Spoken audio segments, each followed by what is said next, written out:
Thanks to a Canadian Legion canteen wagon, a hot cup of tea is available to warm the staffers between their bouts with Old Man Winter. But we got stuff from when entertainers would come by, you know, and to cheer up the crowd and cheer up the troops and everything like that. So if anybody knows who these guys are. And a similar story about being a child, with this particular Legion 286, I remember my grandpa would pick us up and he would come down to the Legion and he would come in to say hello to his boys, to his fellow, his friends, his buddies. And then he would walk out 2 small glasses of pop to my brother and I sitting in his car. And he'd be, I'll be right back. I'm just having a quick beer with the boys. And then about an hour later, he would come back and he would take the 2 glasses. And then he would come back with 2 more glasses of pop and say, I'm almost done. And that's what it was, because we weren't allowed, well, kids, you're not allowed in the Legion bar, right? I can remember him taking courses on chemistry at Ryerson. And when I was a little girl, to help better himself. That's where he got his diploma. Where he got his diploma from.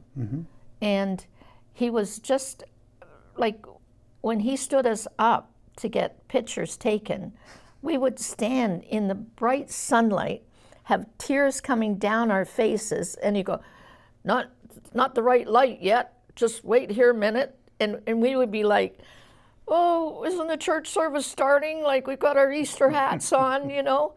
And he would go, nope, it's not right yet. And just pretend to be looking at something over there. Yes. That was him. Yeah, and don't move. Yeah, and don't move. And my mother was an artist, and it comes out in my grandchildren, and the attention to detail in things. I see living things coming out of them that are inherited from my dad. And he used to be superintendent of a Sunday school, and he was tone deaf. And the lady who, Mrs. Brimacone is the only way I know her name, would play the piano, and she wouldn't have a book in front of her. Mr. Price, what do you want to play? Onward Christian Soldiers. Okay, blum, blum, blum, blum. Everything played blum, blum, blum, blum. And then they would just, and then my dad would start singing, and everybody in the Sunday school would try to out-sing him because he was so bad at singing. But he got everybody I thought singing. He was great. It was great. I thought he was fantastic, and that more people should try to sing like him. Yeah. And then this one here says, having photo shoot in London section for identification. It's not very often you see a photographer getting his photo taken. Yeah. I can tell you a short story about this picture right here. This one, for example, is that when my grandpa was telling me that he got all of the servicemen there and set up within an hour. And all of the brass took almost the full day to get all there in line, properly sitting. So he said he had to be very peculiar. His choice of words mattered to the brass to get them moving. So, but yeah, the servicemen, less than an hour, he said.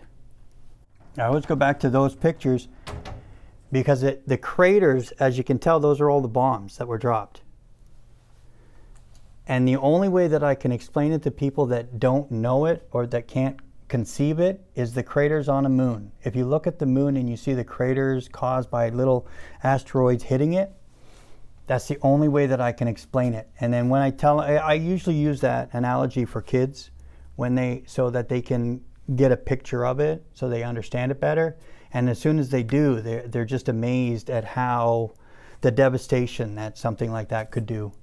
And but it's bringing it to a it's bringing it real, because like Myles says, you talk about it and you talk about what they bombed, but when you see it and it's explained to you, you can see what that devastation is. Yeah. These ones here, I know we talked about in there some of my favorite pictures, and for whatever reason, I just love the shot of it, because you can see where he's, so there's the photographer right there.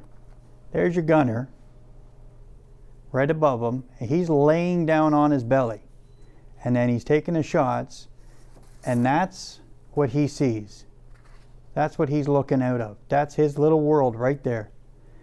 And for some reason, it's just one of those moments, one of those pictures that for myself anyways, that I see, and I just think how wonderfully beautiful and terrifying all at the same time that must have been. Mm-hmm. You're at the front of the plane, you're seeing everything first. Like, you're right there.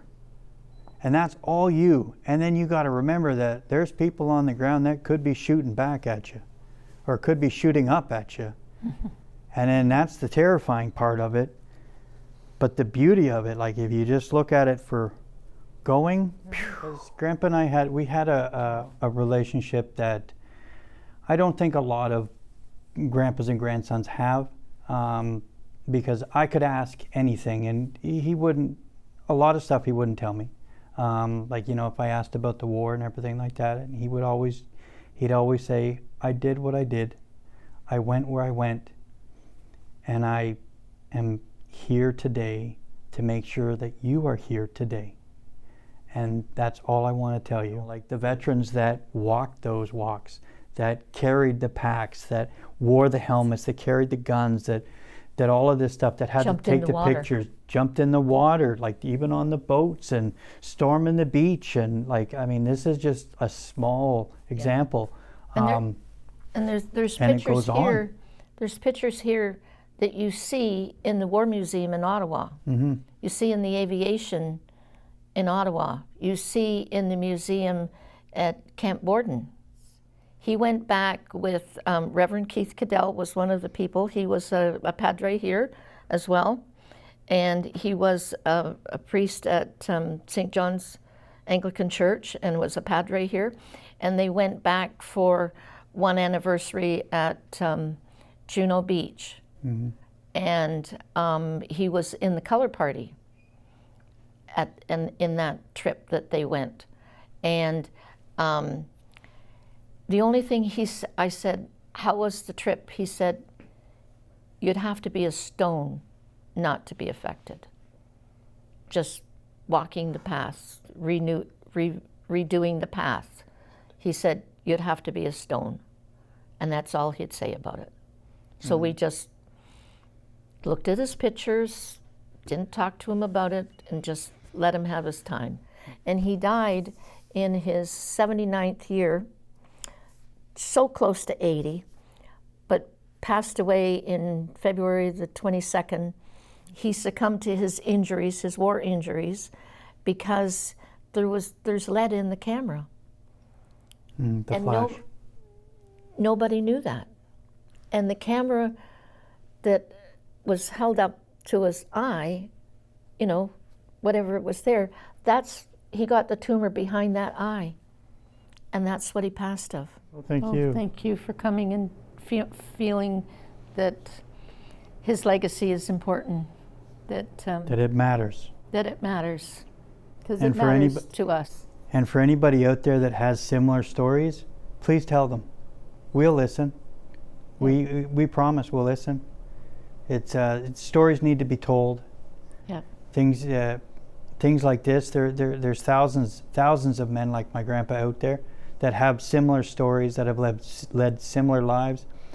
Their stories need to be told. Yeah. And hopefully that one day we can all sit down and hear all about all the stories. Yeah. The Legion is always welcoming. Come in, learn your history, please. Doesn't matter this one, the one down the street, the one in another province, the one in another country. Just start. Just come in and say hello. Yep. And just say, hey, what's going on? And our thanks to this branch for allowing us to do this today. 286 has been in my blood my entire life. I don't know who I would be without 286. Yeah. And I'm very grateful for 286 from being, not even being born to today. Yeah. It's the world. It's a staple in my book of life. And I'm very honored to be a member here. Everybody makes a difference. Mm-hmm. We were one nation and one people, and thank you so much for allowing us to be part of this. Thanks for letting us tell our story, our grandpa's story, our dad's story. Yep. Yep. It's cool. It's cool. It's cool.